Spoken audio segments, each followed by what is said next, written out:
आजादी के रणबांकुरों की क्रांति कथा के जाने पहचाने और अनजाने पन्ने, सभी अमर बलिदानियों की प्रेरक कथाएं।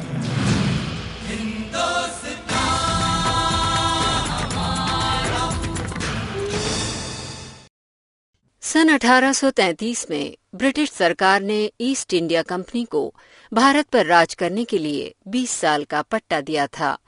इस पट्टे के नवीनीकरण के विरोध के लिए मुंबई प्रेसिडेंसी के पहले राजनीतिक संगठन मुंबई एसोसिएशन का गठन हुआ। हालांकि पट्टे का नवीनीकरण तो नहीं रुका, लेकिन संगठन के अग्रणी के रूप में भारत को ऐसी शख्सियत मिल गई जो ब्रिटेन में भारत के हितों की सशक्त व प्रमुख पैरोकार बनी। उस शख्सियत का नाम था दादा भाई नौरोजी। दादा भाई नौरोजी महिला शिक्षा के अग्रदूत, महान देशभक्त, समाज सुधारक, क्रांतिकारी और चिंतक थे। दादा भाई को उनके प्रशंसक, मित्र और अनुयायी grand old man of India कहकर पुकारा करते थे। 4 सितंबर 1825 को जन्मे दादा भाई कांग्रेस के संस्थापक सदस्यों में से एक थे। उन्होंने इंग्लैंड को भारत का सर्वाधिक अनर्थकारी और विध्वंस करने वाला विदेशी हमलावर बताया था। उन्होंने ब्रेन ड्रेन थ्योरी का प्रतिपादन किया था, जिसका तात्पर्य था शासक देश शासित देश के धन को चूस लेता है। सन 1906 में कांग्रेस के कोलकाता अधिवेशन में उन्होंने कहा था कि अच्छा शासन कभी भी लोगों के अपने शासन का विकल्प नहीं हो सकता। उनका मानना था कि स्वराज भारत की सभी समस्याओं का एकमात्र समाधान है। भारत के लिए स्वशासन की सिंह गर्जना करने वाले दादा भाई ने अपने सपने को लाखों भारतीयों की आंखों का सपना बनाकर सन 1917 में इस दुनिया से विदा ले ली।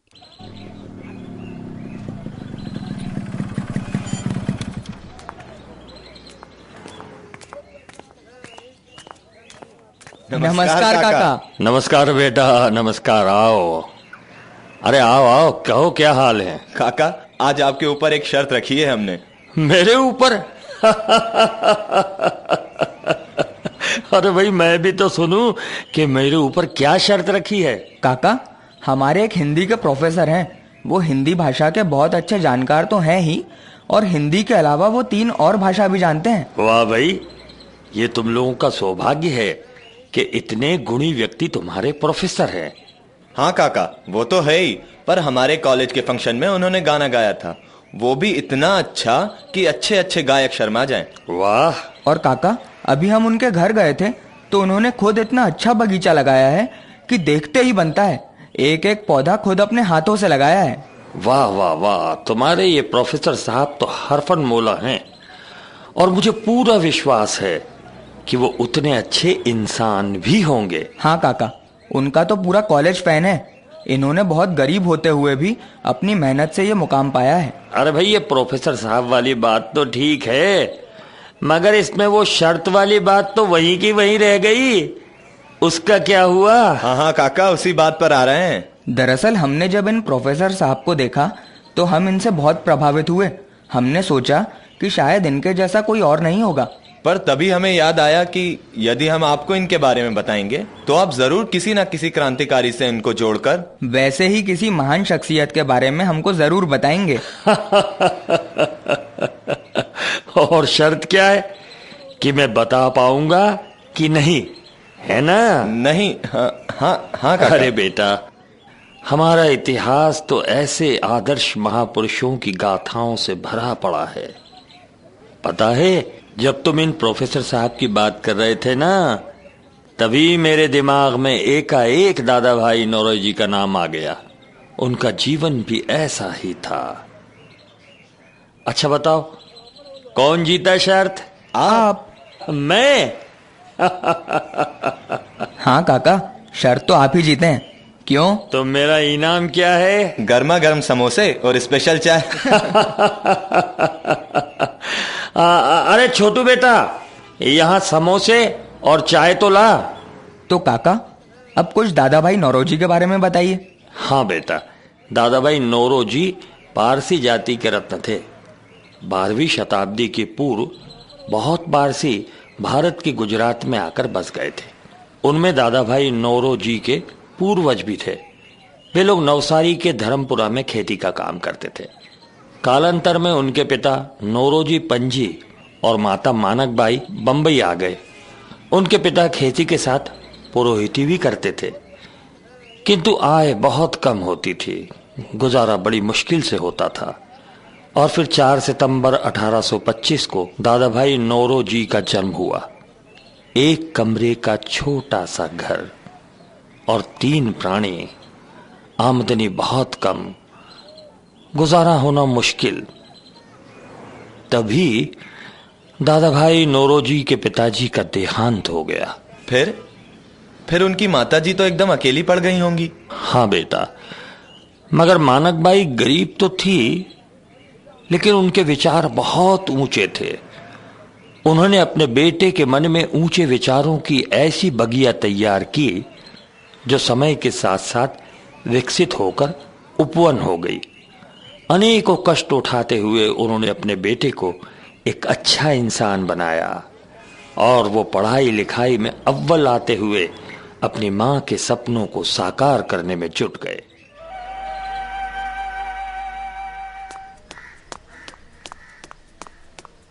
माँ कहाँ हो? हाँ बेटा, क्या बात है, बहुत खुश हो आज? माँ, ये मुझे स्कूल में इनाम मिला है। वाह बेटा वाह, मुझे तुमसे यही आशा है। तुम्हारी मेहनत सफल हुई। माँ पता है आज क्या हुआ? क्या हुआ? आज एक लड़के को मुझसे ज्यादा नंबर मिले, मगर मास्टर जी ने कुछ और प्रश्न पूछे तो वो बता ही नहीं पाया, मगर मैंने सारे प्रश्नों के सही उत्तर दे दिए। तो मास्टर जी ने कहा कि रटने से ज्ञान नहीं आता, बल्कि विषय को समझना जरूरी है, और उन्होंने मुझे पहला इनाम दिया। ये तो बहुत अच्छी बात है बेटा। तुम खूब मन लगाकर पढ़ो और जीवन में खूब सफलता प्राप्त करो। माँ, मैं बहुत बड़ा अफसर बनूंगा और पढ़ लिख के व्यापार करूंगा और खूब सारा धन कमाऊंगा। बेटा, पढ़ाई लिखाई करके तुम एक अच्छे इंसान बनना, और कमाना ही है तो धन नहीं, ख्याति कमाना। लोग तुमको एक धनी आदमी नहीं बल्कि एक अच्छे इंसान के रूप में जाने, यही मेरी इच्छा और आशीर्वाद है। ठीक है माँ, मैं आज से प्रण लेता हूँ, कभी झूठ नहीं बोलूंगा और कभी गंदी भाषा का प्रयोग नहीं करूँगा। शाबाश बेटा, मुझे तुमसे यही उम्मीद है। तुम चरित्रवान बनो और अपना काम ईमानदारी से करो तो सफलता तुम्हारे कदम चूमेगी। भले ही कोई भी काम करो, मगर उसको पूरी निष्ठा और ईमानदारी से करो। हाँ माँ। अरे दादा भाई, तुम तो इतने गोरे चिट्टे और सुंदर हो, एकदम अंग्रेज लगते हो। हाँ, क्यों ना हम दादा को अंग्रेजी लिबास पहनाकर बारात में आगे आगे चलाए। हाँ, और लोग देखेंगे कि हमारी बारात में अंग्रेज साहब है। हाँ, हम सबको कहेंगे कि ये एडमिरल है या जनरल साहब है। क्यों दादा भाई? हाँ चलो, मुझे क्या एतराज है। तो तेरा? हाँ तेरा।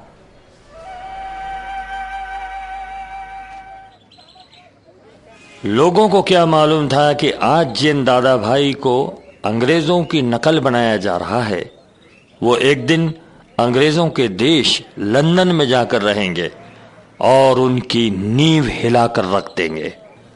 तो क्या दादा भाई लंदन चले गए थे?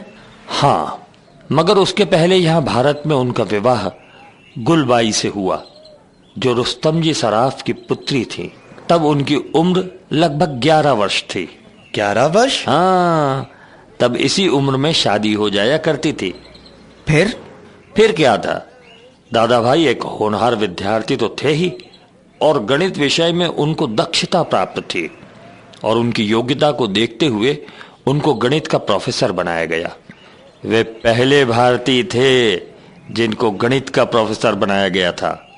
अच्छा, तो तब तक क्या प्रोफेसर केवल अंग्रेज ही होते थे? हाँ बेटा, बस इन्हीं सब बातों से प्रभावित होकर दादा भाई ने 1852 में एल्फिंस्टन कॉलेज के एक कमरे में एक संस्था बनाई, जो भारत की प्रथम राजनीतिक संस्था थी, जिसका नाम था बंबई एसोसिएशन।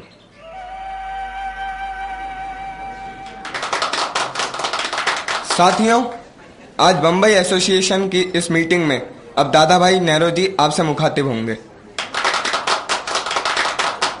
सम्मानीय सभासदों, मैं आपका धन्यवाद करना चाहता हूं कि आप सबके सहयोग के कारण आज हम सर उठा के अपनी बात ब्रिटिश सरकार के सामने कह सके। मैं आपको बताना चाहता हूं कि मैं आज जो भी हूं उसके मूल में मेरी मां का तप और उनकी साधना है। यदि वो मेरे चरित्र को बनाने में इतनी मेहनत ना करती तो आज शायद मैं सड़कों पर घूम रहा होता, मगर उनकी साधना के कारण मैं आज यहां आपके सामने खड़ा हूं। और इसी नाते मैं चाहता हूं कि हमारे देश में भी शिक्षा मुफ्त दी जाए ताकि देश के गरीब बच्चे अच्छी शिक्षा प्राप्त कर सकें, इस देश के अच्छे नागरिक बने, क्योंकि शिक्षा सबके लिए है। साथियों, हमने ब्रिटिश सरकार को अपने कुछ सुझाव दिए थे जिनमें दो मुख्य थे। पहला, शासन को उदार बनाना चाहिए और दूसरा, भारतीयों को भी इस बात का अधिकार देना चाहिए कि वे व्यवस्थापिका सभा के सदस्य के रूप में जा सकें। मुझे बताते हुए बहुत खुशी हो रही है कि ब्रिटिश सरकार ने इन सुझावों को गंभीरतापूर्वक स्वीकार किया है।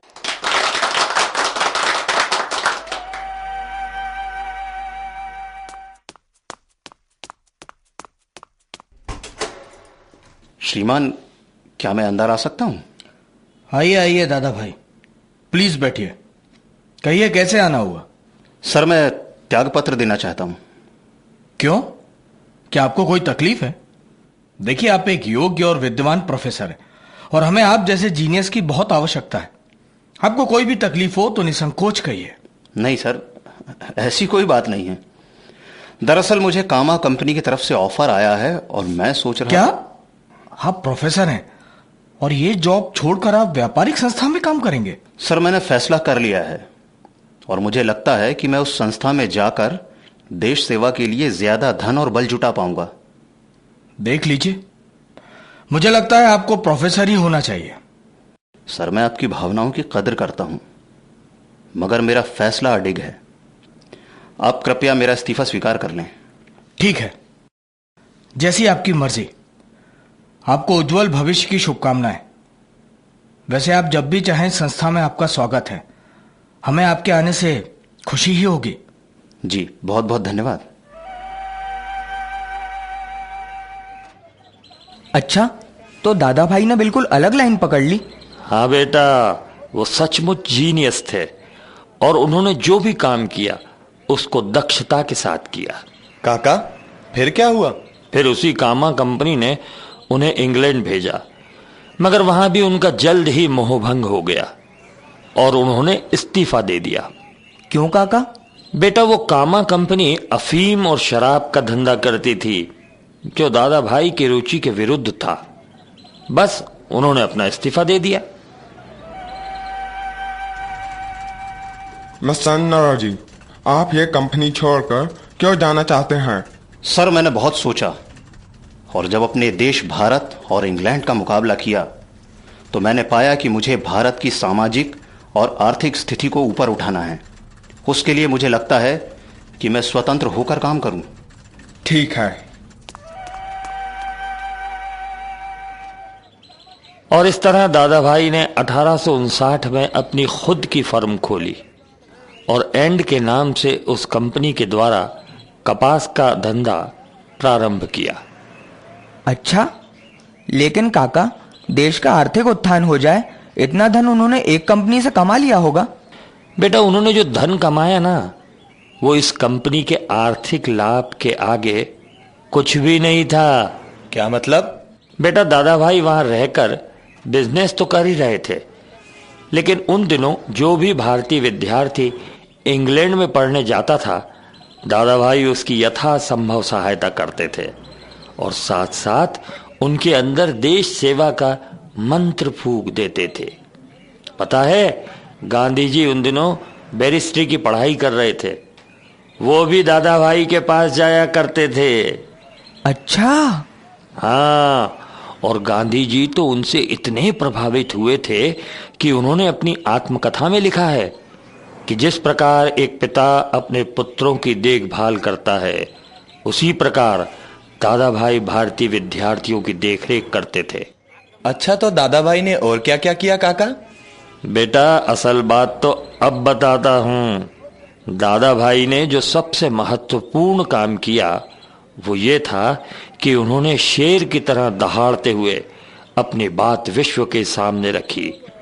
उन दिनों ब्रिटिश सरकार के खिलाफ कुछ भी बोलना संभव नहीं था, मगर दादा भाई ने एक ऐसी विचारधारा का सूत्रपात किया कि सारा विश्व चौंक गया।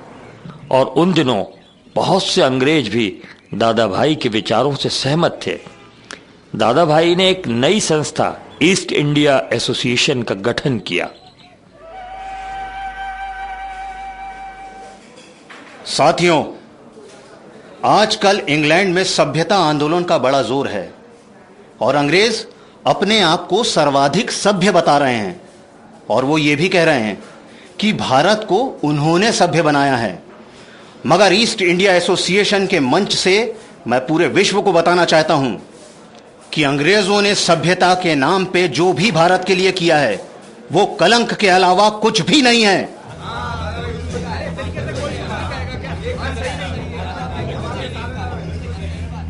साथियों, भारत बहुत गरीब देश है, इतना गरीब कि भारत में प्रति व्यक्ति आय आज भी 20 रुपए से ज्यादा नहीं है और इस गरीबी की जिम्मेदार ब्रिटिश सरकार है।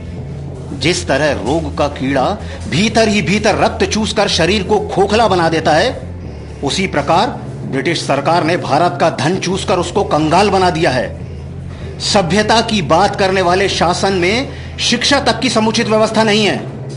मैं इस बात को कहने में कोई हिचक महसूस नहीं करता कि अंग्रेजों के शासन में ही हमारे भारत में गरीबी बढ़ी है।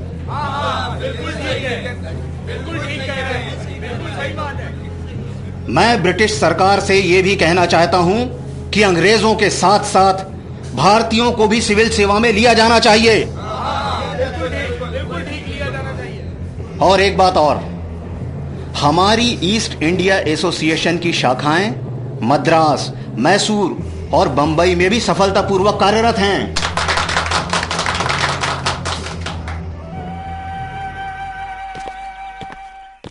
मिस्टर नौरोजी, हमने आपकी book poverty and British rule in India पढ़ी। हम इस बात से इनकार नहीं करते कि ब्रिटिश सरकार ने भारत में बहुत गलतियां की हैं। धन्यवाद श्रीमान, मैं आपके जज्बे की कदर करता हूं। मेरा मकसद भारत की सही स्थिति विश्व के सामने रखना था, बस। मिस्टर नौरोजी, मैं और मेरे बहुत से ब्रिटिशवासी आपकी बात से सहमत हैं। हमें आपके विचारों का सम्मान करना ही होगा। धन्यवाद, धन्यवाद श्रीमान।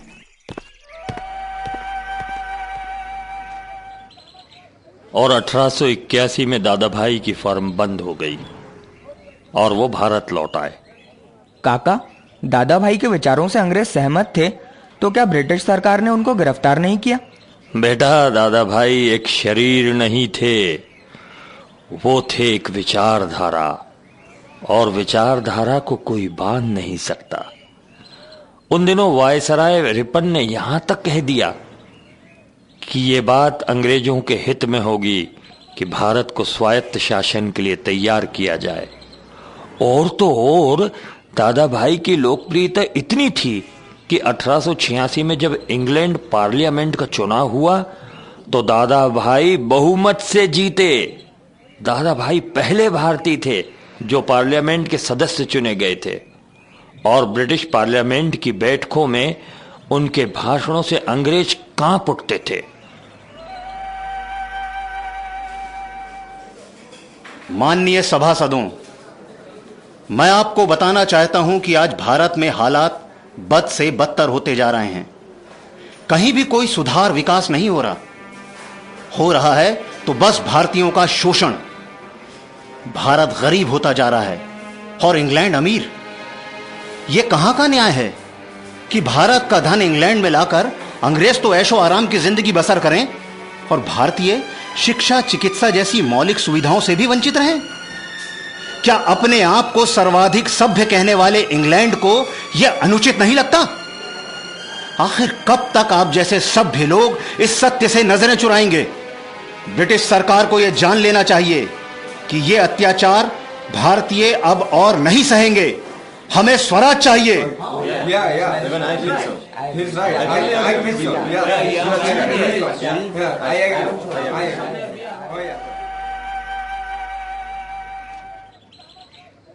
और इस तरह शेर की मांद में जाकर शेर को ललकारने वाले दादा भाई नौरोजी ने अपने विचारों से लोगों के दिलों में जगह बना ली और वो भारत और इंग्लैंड दोनों जगह आते जाते रहे। और 1891 और 1906 में वो कांग्रेस के अध्यक्ष चुने गए। 1891 में उनका ऐसा स्वागत हुआ कि जैसे कोई बादशाह हो। बंबई से लाहौर तक लोग उनका स्वागत करने को उमड़ पड़ते थे।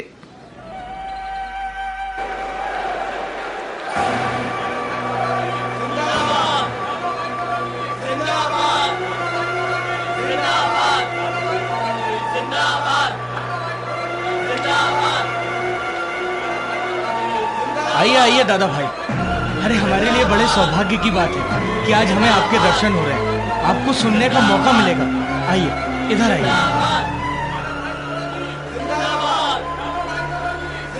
ओह भाग्य हमारे दादा भाई जो आप हमारे लाहौर में हैं। आपके दर्शन करके हमारा जीवन सफल हो गया।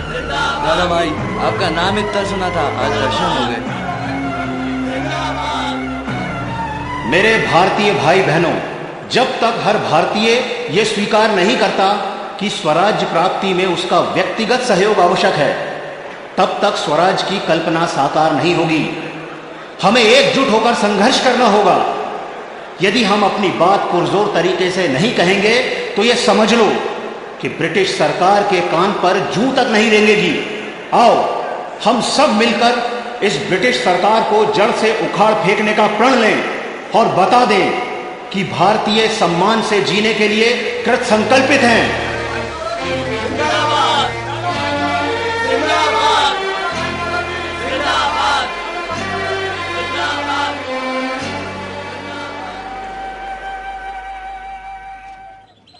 उन दिनों दादा भाई के भाषणों ने ऐसी आग लगाई कि आज के दौर में हम लोग कल्पना भी नहीं कर सकते। काका, मुझे तो विश्वास ही नहीं होता कि विचारों से भी क्रांति हो सकती है। फिर क्या हुआ दादा भाई का? बेटा, दादा भाई नौरोजी अपने विचारों की मशाल से इस देश को प्रकाशित करते रहे और लोग उनसे जुड़ते गए।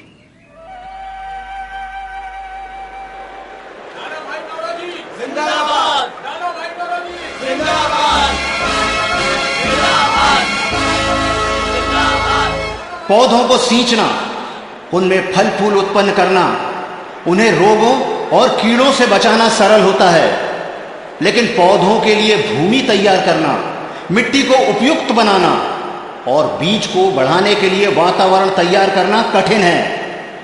रक्त को पानी बनाना पड़ता है, प्राणों को श्वेत बनाकर मारना पड़ता है और शीत, गर्मी, वर्षा जैसी कठिनाइयां झेलना पड़ती हैं। ऐसा कठिन तप और साधना करनी पड़ती है कि सोचकर भी आत्मा कांप जाती है। लेकिन यदि स्वराज पाना है तो इन सारी कठिनाइयों को पार करना होगा। मैं भले ही ना रहूं, मैं शायद पौधों को पेड़ बनता ना देख सकूं, मगर मुझे विश्वास है कि जो जमीन मैं आज तैयार कर रहा हूं उसमें स्वराज का फल जरूर लगेगा। ये बीज जो आज मैं लगा रहा हूं, यह वृक्ष जरूर बनेगा।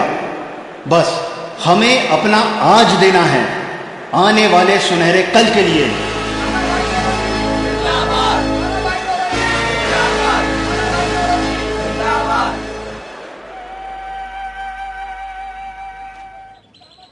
आज हमारी स्वाधीनता का जो फल हमें मिला, उसकी जमीन दादा भाई ने ही तैयार की थी। यही कारण है कि हम जब भी स्वाधीनता का इतिहास लिखते हैं तो दादा भाई का नाम बड़े गर्व से लिया जाता है। काका, फिर दादा भाई नौरोजी का क्या हुआ? दादा भाई नौरोजी का स्वास्थ्य बड़ा अच्छा था। वे 90 वर्ष की अवस्था में भी इतने सक्रिय थे कि लोग आश्चर्य करते थे। अरे दादा भाई की चुस्ती फुर्ती देखकर तो अच्छे अच्छे जवान भी शर्मा जाए। हाँ भाई, इस उम्र में तो लोग खाट पर बैठे बैठे दिन गिनते हैं, मगर दादा भाई तो जैसे आयु को चुनौती दे रहे हैं। अरे भैया, वो दादा भाई हैं, उनके एक भाषण से अंग्रेज सरकार की नींव हिल जाती है। मुझे तो ऐसा लगता है कि कमजोरी जैसा शब्द दादा भाई ने सीखा ही नहीं है। क्या विचार विमर्श चल रहा है? कुछ नहीं दादा भाई, हम बात कर रहे थे कि आप हमेशा स्वस्थ कैसे रहते हैं। हाँ हाँ, देखो भाई, मैं नियमित और संयमित जीवन व्यतीत करता हूँ। अपना सारा काम समय से करता हूँ। शुद्धता और स्वच्छता में विश्वास रखता हूँ, बस। और समय बीतता गया। दादा भाई ज्यादा समय तक इंग्लैंड में नहीं रह सके, क्योंकि इंग्लैंड का खान पान उनकी प्रकृति के अनुसार नहीं था। 1917 में 92 वर्ष की अवस्था में उनका स्वर्गवास हो गया। लेकिन उनके विचार आज भी हमें जीवन जीने की प्रेरणा देते हैं। सच काका, ऐसा शायद ही कोई और उदाहरण होगा जहां इतनी क्रांति केवल विचारों से की गई हो। हाँ बेटा, दादा भाई नौरोजी ने न सिर्फ देश की आजादी के लिए बल्कि देश के चरित्र निर्माण के लिए जो काम किया है ना, उसके कारण वो युगों युगों तक भारतीयों के दिल में बसे रहेंगे। सच काका, ऐसे व्यक्ति तो सिर्फ एक बार ही जन्म लेते हैं। हम धन्य हैं कि आज हम दादा भाई नौरोजी के विचारों को जान सके। हाँ काका। बेटा, अपनी भारत भूमि ऐसे ही कई लालों की माँ है। यहाँ बहुत से महापुरुषों ने जन्म लिया है, इसलिए हमें इसको सहेज कर रखना चाहिए, ताकि दादा भाई नौरोजी जैसे लोगों का स्वराज का सपना सचमुच वैसा साकार हो जैसा उन्होंने चाहा था। उन शहीदों को यही सच्ची श्रद्धांजलि है। ठीक कहते हैं काका, अब हम चलते हैं। नमस्कार। नमस्कार बेटा, नमस्कार नमस्कार।